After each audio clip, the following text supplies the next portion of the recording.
দুটো করে গাড়ি আনাচ্ছেন কেন? আমি না একটা ক্যান্সেল করে দিন। ক্যান্সেল তো করে দিয়েছি অ্যাপে। আরে আমি তো লোকেশনে ঢুকলাম, তখন তো করলেন ক্যান্সেল। গানের গায়ে এক থাপ্পড় মারবো। তারপরে সোদা কি ছেলে যা জানতে। কালকের যে ঘটনাটা ঘটেছে, কালকের ব্যাপারটা নিয়ে আমি বলছি। যে দিদিটার সাথে যে আমার ভিডিওই ছিল। Alright, so guys, everybody back to a new vlog video baby.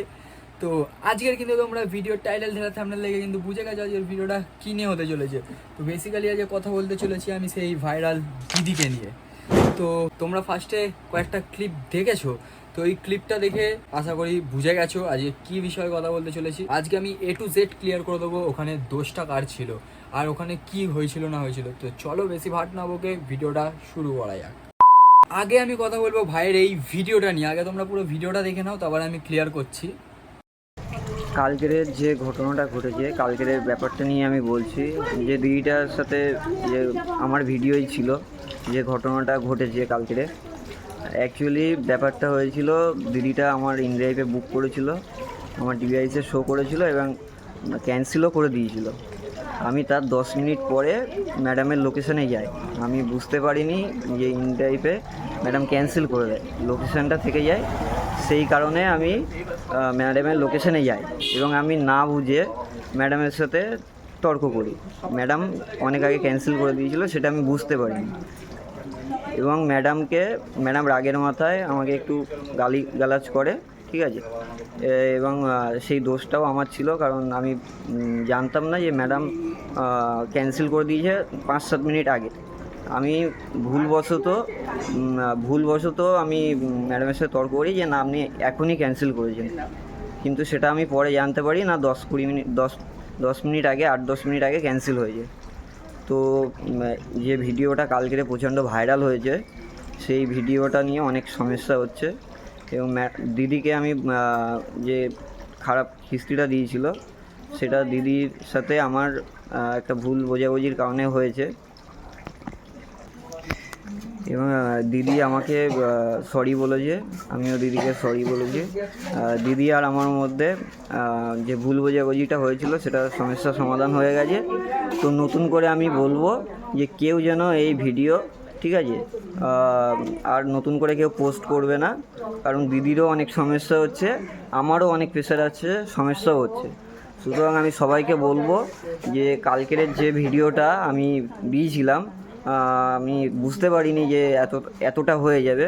তো আর সবাইকে অনুরোধ করছি যে নতুন করে ওই ভিডিওটা কেউ পোস্ট করো না, কারণ কালকে দিদিরও ভুল ছিল আর তার থেকে বেশি আমারও ভুল ছিল, কারণ আমি বুঝতে পারিনি যে ওটা 10 মিনিট আগে ক্যান্সেল হয়ে আছে।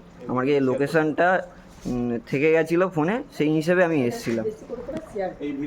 আর এই ভিডিওটা সবাই বেশি বেশি করে শেয়ার করো। আর কালকের যে ভিডিওটা সবাই দেখেছো বা যারা যারা ছাড়ছো, তাদের কাছে আমি বলবো তারা সবাই এই ভিডিওটাকে ডিলিট করো। যেই ঘটনা ঘটেছিল এখনও কিন্তু অনেকজন আছে পুরো ব্যাপারটা জানে না। ভিডিও থেকে ক্লিপ দিয়ে যা জানতে পারছি ওইটুকুই। তো মেন ঘটনাটা হয়েছিল হচ্ছে ওই দিদিটা, রিয়া নামের যে দিদিটা, উনি হচ্ছে একসাথে দুটো বুকিং করে, যেটা নাকি অনেকেই করে থাকে ওরকম, আমি মানছি করে ওরকম। তো উনি ওরকম দুটো বুকিং করে। ভাই কিন্তু তখন লোকেশানে পৌঁছে যায়, আর তার সাথে আরেকটা অ্যাপ থেকে যে বুকিং করা হয়েছিল ওই দাদাটাও চলে এসেছিলো। তো আসার পরে ওই ভাইয়ের বুকিংটাকে ক্যান্সেল করে দেওয়া হয়। তখন ভাই ফোন বার করে ভিডিওটা অন করে দিয়েছিল, কিন্তু ওই দিদিরা জানতো না যে ভিডিও ফুটেজ অন আছে। তো তখন কি করে, দিদিটাকে বলে তুমি কেন ক্যান্সেল করে দিলে? তো আমি তো আসলাম, আমার এতটা 1.5 কিলোমিটার আসলাম, আমার কি তেলের টাকা লাগে না? এটা আমার সকালের ফার্স্ট বুকিং। তো তখন বলে দিদিটা আমি আগেই ক্যান্সেল করে দিয়েছি, এরকমভাবে ক্লেম করতে থাকে। তোমরা ভিডিওটা হয়তো দেখেছো। আর তখন কি করে, দিদিটার সাথে ওর একটা তর্কাতর্কি শুরু হয়। হতে হতে দিদিটা ওকে উল্টো পাল্টা গালাগালি খিস্তি করতে থাকে। গানের গায়ে এক থাপ্পড় মারবো। তারপরে সোদা কি ছেলে যা জানতে। তারপরে কি হয়েছে? আরে তো তখন সে ওই জিনিসটাকে আবার রিপিট করে, ভাইটা রিপিট করে। তারপরে দিদিটা আবারও রিপিট করে ওই গালাগালিটা করে। তো তোমরা দেখে নাও। এসএমএসও করে দিয়েছি, আমি কনফার্ম আসছি। ঝগড়া করতে যাচ্ছে দাদা ফালতু। আমি তো কনফার্ম, হ্যাঁ ঠিক আছে। আর আমি খানকির ছেলে, বেশ ঠিক আছে। হ্যাঁ তুই খানকির ছেলে। আচ্ছা আচ্ছা ঠিক আছে, আবার মুখের ভাষা ঠিক আছে। ওর মুখে দেখে আমার মুখের ভাষা হচ্ছে, আমার অফিস টাইম লেট করে দিচ্ছে। আচ্ছা, তা আমার টাইমটা ফালতু, আমার টাইমটা অফিস টাইম না। দেন তখন কিন্তু ভাই ওই জিনিসটাকে নিয়ে আমাদের গ্রুপে দেয় ভিডিওটা। দেওয়ার পরে আমরা ফার্স্ট ভিডিওটা আমরা পোস্ট করেছি হচ্ছে একটা দাদা রয়েছে দাড়িওয়ালা, যে ভিডিও ছাড়ে, দাদাটার নামটা আমার ঠিক মনে পড়ছে না এখন, উনি আর আমি ভিডিওটা ছাড়ি। তখন আমি গ্রুপে বলেছিলাম আমি ফেসটা ব্লার করে ছাড়ছি, আর ওই দাদাটা ফেসটা নিয়েই ছেড়েছিল ভিডিওটা। তো দেন ওই দাদাটা আমার আগে ছেড়েছে, তারপরে আমি ছেড়েছি। তো দাদাটার ভিডিও তো অতিরিক্ত ভাইরাল হতে থাকে, হতে তারপর দাদাটার পোস্ট করার 1-1.5 ঘন্টা পর আমিও পোস্ট করি মুখটা ব্লার করে। তো আমার ভিডিওটা ভিউজ খেতে থাকে, খেতে তারপরে ভাইটার ওপরে চাপ আসে, একটা নোটিশ আসে যে এরকম থানা থেকে ডাকা হয়েছে, তো নিউ টাউন থানা থেকে। তো ভাই দেন যায় থানায়, ভাইকে হ্যারাসমেন্ট করা হয়, তারপরে ভাইকে বস করিয়ে রাখা হয়েছে থানায়। বসানোর পরে ওই দাদাটাকেও ফোন করে ডাকা হয়েছে, যেই তো মানে ওই দাদাটা না গেলে ভাইটাকেও ছাড়তো না, এরকম ব্যাপার। ভাইটাকে তো আটকে রেখেছিল, আর দাদাটাকে ফোন করে ডাকলো ভাইটা, তারপরে ভিডিওটা ডিলিট করলো। দেন একটা লিখিত একটা কাগজ নিল যে এরকমভাবে ভিডিওটা যাতে পরবর্তীকালে ভাইরাল না হয়, হলে ভাইটার উপরে আবার অ্যাকশান নেওয়া হবে। তো দেন তখন দাদাটাও ভিডিওটা ডিলিট করে দেওয়ার পরে দাদাটা কিন্তু একটা ভাইকে নিয়ে ভিডিও পোস্ট করে, যে আসল সত্যতা যাচাই না করে আমরা ভিডিওটা পোস্ট করেছিলাম। দেন এরকম একটা ভিডিও বানাতে বলা হয়েছিল থানা থেকে, তাই ওরা এরকম একটা ভিডিও পোস্ট করে। তো আমি কিন্তু ততক্ষণে ভিডিওটা ডিলিট করিনি, তো অতিরিক্ত ভাইরাল হতে হতে পরের দিন দেখি 1 মিলিয়ন ক্রস করে গেছে ভিডিওটা। তারপরে তো যত ক্রিয়েটার রয়েছে সবাই আস্তে আস্তে পোস্ট করতে থাকে। তারপরে পরের দিনকে সকালবেলা মানে 15 তারিখ সকালবেলা ভাইকে ওরকম একটা যেহেতু ভিডিও বানাতে বলা হয়েছিল, তাই ভাই ওইরকম ভিডিওটা বানানোর পরে কিন্তু ভিডিওটা এখন রিসেন্ট ভাইরাল হচ্ছে, এটা কিন্তু অনেক আগের ভিডিও। কিন্তু এখন দিদিটা একটা নিজের দেখি ভিডিও পোস্ট করেছে, যেটা আমার চ্যানেলে ছাড়া আছে, অলরেডি 1.7 মিলিয়ন ভিউজ ক্রস করে গেছে। তো ওই ভিডিওটাতে দিদিটা কি বলেছে, আমার কিন্তু একটাই ভুল ছিল, যেটা হচ্ছে গালাগালি দেওয়া। হ্যাঁ, ওটা একদমই বাজে ভুল ছিল দিদিটা, যেটা নাকি ওরকমভাবে উল্টোপাল্টা গালি দেওয়া উচিত হয়নি। তো দিদিটা ওখানে আরেকটা কথা বলে, অ্যাপ থেকে বুকিং করি, তো আমি দেখি যে এই র্যাপিডো ড্রাইভারটার সাথে আমার লোকেশনের ডিস্টেন্স কম, আমি সেই র্যাপিডো ড্রাইভারটাকে রেখে যার সাথে আমার ডিস্টেন্স বেশি আমি তাকে ক্যান্সেল করে দিই।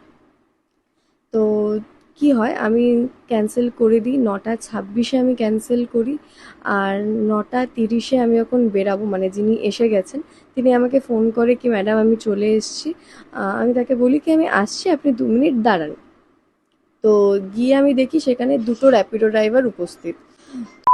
উনি নাকি 7 কি 10 মিনিট আগে ক্যান্সেল করে দিয়েছে, তারপরে ভাইটা আসে। আরে ভাই, এইটুকু কমন সেন্স আমাদের সবার মধ্যে আছে যে 10 মিনিট আগে ক্যান্সেল করে দিলে দিদিটার বাড়ির লোকেশান ও পাবেটা কোথা থেকে? আরে ভাই, ক্যান্সেল করার সাথে সাথে লোকেশান সরে যায়, তো দিদিটা যদি 10 মিনিট আগে ক্যান্সেল করে থাকে তো ভাইটা লোকেশানটা পাবেটা কোথা থেকে? এইটুকু কমন সেন্স ভাই আমাদের সবাই আছে, বিশেষ করে যারা র্যাপিডো উবেরে মানে যাওয়া আসা করে।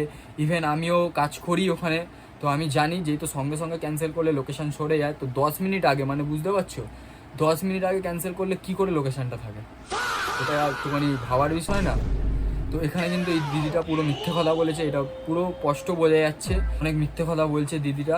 তো আসল সত্যিটা কিন্তু আমি বললাম তোমাদেরকে, আর এখানে কিন্তু পুরোপুরি দোষটা কিন্তু দিদিটারই রয়েছে। ভাইটার কিছু পরিমাণে থাকলেও দিদিটার পুরোপুরি দোষটা রয়েছে, ওরকমভাবে গালাজ করা উচিত হয়নি দিদিটার। আর দেন ভাই ওই র্যাপিডো ড্রাইভারটা, ভাই আমি ওই জায়গায় হলে আমিও ওনাকে নিতাম না, ক্যান্সেল করে দিতাম। কেন? দুজনেরই সময়ের দাম রয়েছে, তুমি একজনকে পেয়ে আরেকজনকে ক্যান্সেল করে দেবে, ওটা ঠিক না। তো দাদাটাও ক্যান্সেল করে দিতে পারতো, সেখানে কি করলো দাদাটা, ওই দিদিটাকে নিয়ে চলে গেল নিজের স্বার্থ বুঝে, এখানে ওই দাদাটা ওকে ক্যান্সেল করে দিতে পারতো, এখানে তো আর কিছু বলার নাই। আর দিদিটার যে মাটা ছিল সেখানে কি করছিল, ওই দিদিটার হয়ে সাপোর্ট কাটছিল, মায়ের সামনে এরকমভাবে গালাগালি করছে, কোথায় শাসন করবে সেখানে না কি করছে, সাপোর্ট করছে ওর হয়ে।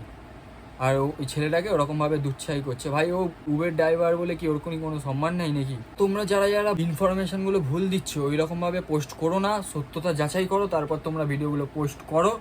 অন্তত ভুলভাল কোনো ইনফরমেশন দিও না তোমরা সোশ্যাল মিডিয়াতে, তো সঠিকটা দাও অন্তত, যাতে সত্যটার বিচারটা হয়, ঠিক আছে? মিথ্যে তোমরা ছড়িও না, আসল সত্যতা যাচাই করে তোমরা ভিডিওটা পোস্ট করো। তো দেন আজকের ভিডিওতে আশা করি তোমরা দেখে বুঝে গেছো কোনটা ঠিক কোনটা ভুল, আমি ক্লিয়ার করে দিচ্ছি। এর পরবর্তীকালে যদি কোনো ইনফরমেশান পাই আমি আশা করি পোস্ট করব। তো আজকের ভিডিওটা এইটুখানি, দেখা হচ্ছে আবার কোনো নেক্সট ভিডিওর সাথে। আর 10K কমপ্লিট করে দেওয়ার জন্য আমার ফেসবুকে অসংখ্য ধন্যবাদ আপনাদের। তো দেখা হচ্ছে কোনো একটা অন্য ভিডিও নিয়ে। তো চলো গাইস, টাটা।